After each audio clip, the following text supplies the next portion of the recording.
वाले एपिसोड में अहाना हवेली के बड़े दरवाजों से निकलकर अहाना अपनी आंखों में अपमान और दिल में अनगिनत दर्द लिए सड़कों पर भटक रही थी। अर्जुन ने उसे रिहाई दे दी थी, एक ऐसा शब्द जो उसके लिए आज़ादी नहीं बल्कि जहर का प्याला था। उसके आंचल में लिपटी थी वे कच्ची पक्की मूर्तियां जो उसके आत्मसम्मान की आखिरी निशानी थी और जिसे बेचने की जिम्मेदारी उसे घर से निकालते समय दी गई थी। रात का अंधेरा घना हो चुका था और बारिश की बूंदें उसके आंसुओं को छिपाने की नाकाम कोशिश कर रही थी। अहाना को याद आ रहे थे अर्जुन के कड़वे शब्द, उसका गुस्सा और कैसे घर के हर सदस्य ने उसके चरित्र पर सवाल उठाया था। पेट में महीनों से चल रहे मानसिक तनाव और सही खानपान की कमी से उपजी भूख की एक भयंकर आग थी और दिल में उस अपमान की चोट थी जो किसी भी शारीरिक दर्द से कहीं ज्यादा गहरी थी।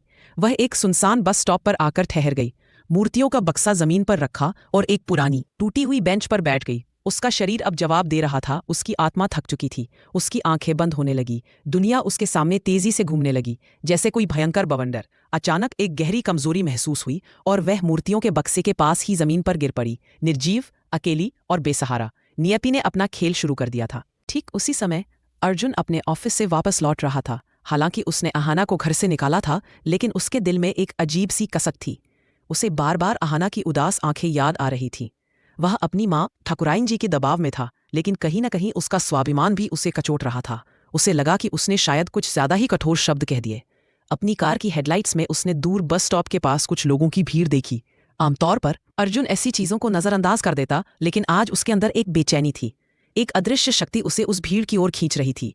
उसने अनिच्छा से कार रोकी और लोगों से पूछा, क्या हुआ है यहाँ? भीड़ के बीच से किसी ने जवाब दिया, कोई लड़की बेहोश पड़ी है, शायद भूख और कमजोरी से। जैसे ही अर्जुन ने आगे बढ़कर जमीन पर पड़ी उस बेजान आकृति को देखा, उसके पैरों तले जमीन खिसक गई। अहाना। उसके मुंह से सिहरन भरी फुसफुसाहट निकली। ये अहाना थी जिसकी आंखों में वह कल तक नफरत देख रहा था। आज वे आंखें बंद थी और चेहरा पीला पड़ चुका था। वह तुरंत घबरा गया। उसका सारा गुस्सा, सारा अहंकार पल भर में भाप बनकर उड़ गया। उसने बिना देर किए अहाना को अपनी बाहों में उठाया और पास के सरकारी अस्पताल की ओर भागा। अस्पताल पहुंचकर अर्जुन ने नर्सों से चीख कर कहा कि वह एक ठाकुर परिवार की बहू है और उसे तुरंत इलाज चाहिए। इमरजेंसी रूम में डॉक्टर उसकी जांच कर रहे थे और अर्जुन बाहर गलियारे में खड़ा होकर पसीने से भीग रहा था। उसके दिमाग में सिर्फ एक ही बात थी, क्या मैंने उसे मार डाला? क्या मेरा अहंकार इतना बड़ा था कि मैंने उसकी जान ले ली? कुछ देर बाद डॉक्टर मेहरा बाहर आई। उनके चेहरे पर चिंता के साथ साथ एक हल्की मुस्कान भी थी। उन्होंने अर्जुन को अपने चैम्बर में बुलाया। अर्जुन को लगा कि वह शायद अहाना की गंभीर बीमारी की खबर सुनने वाला है। वह डरते हुए डॉक्टर के सामने बैठ गया। डॉक्टर साहिबा, क्या बात है? उसकी हालत कैसी है? क्या उसे ज्यादा चोट लगी है? अर्जुन ने एक ही सांस में सवाल कर डाले। डॉक्टर मेहरा ने फाइल मेज पर रखी और गंभीर होकर बोली, मिस्टर अर्जुन, मैं आपकी पत्नी को घर से निकालने या उन्हें इस हालत तक पहुंचाने के लिए आपकी निंदा नहीं करूंगी। मैं आपको सिर्फ एक मेडिकल फैक्ट बता सकती हूँ। डॉक्टर ने अर्जुन की आंखों में देखा और कहा, आपकी पत्नी अहाना जी सिर्फ कमजोरी से बेहोश नहीं हुई थी, उन्हें दोहरी खुशी और दोहरी चुनौती मिली है। सबसे पहले तो वह लगभग 2 महीने की गर्भवती है। डॉक्टर मेहरा की ये शब्द सुनकर अर्जुन को लगा जैसे किसी ने उसे 1000 वोल्ट का झटका दिया हो। उसके कानों में प्रेग्नेंट है ये शब्द गूंजने लगे। उसका बच्चा अहाना मां बनने वाली है। अभी वह इस सदमे से उबरा भी नहीं था कि डॉक्टर ने दूसरा फैक्ट बताया। वह गंभीर रूप से कुपोषित, सिवियरली मैलनरिश्ड है। मानसिक तनाव और लंबे समय तक भूखे रहने के कारण उनका शरीर जवाब दे गया था। अगर आप उन्हें कुछ घंटों की देरी से लाते तो शायद दोनों को बचाना मुश्किल होता। यह डॉक्टर की रिपोर्ट अर्जुन के लिए सिर्फ एक मेडिकल फाइल नहीं थी, यह उसके पापों का बही खाता था। उसने अपनी पत्नी को नहीं, अपने बच्चे की मां को घर से निकाल दिया था। उसके अहंकार ने एक नई जिंदगी को खतरे में डाल दिया था। अर्जुन जमीन पर घुटनों के बल बैठ गया। उसकी आंखों से आंसू बहने लगे। उसे याद आया कि कैसे उसने अहाना को क्रांतिकारी कहा, लालची कहा और वफादार नहीं कहा था। इस बच्चे के बाप ने ही इसकी मां को सड़क पर मरने के लिए छोड़ दिया था। जब अहाना को होश आया तो उसने सबसे पहले अर्जुन को अपने बिस्तर के पास बैठा देखा। उसकी आंखें नफरत और सवाल से भरी थीं। तुम यहां क्या कर रहे हो? उसकी आवाज कमजोर थी। अर्जुन ने अपना सर झुका लिया। अहाना, मुझे माफ कर दो। मैं अंधा हो गया था। मैंने अपने अहंकार और मां की बातों पर विश्वास करके तुम्हें जलील किया। अहाना ने आंखें फेर ली। अब किस लिए आए हो? रिहाई देने? मैं जा रही थी ना, तुम्हें तो खुशी हुई होगी। अर्जुन ने उसका हाथ पकड़ा, लेकिन अहाना ने झटका दिया।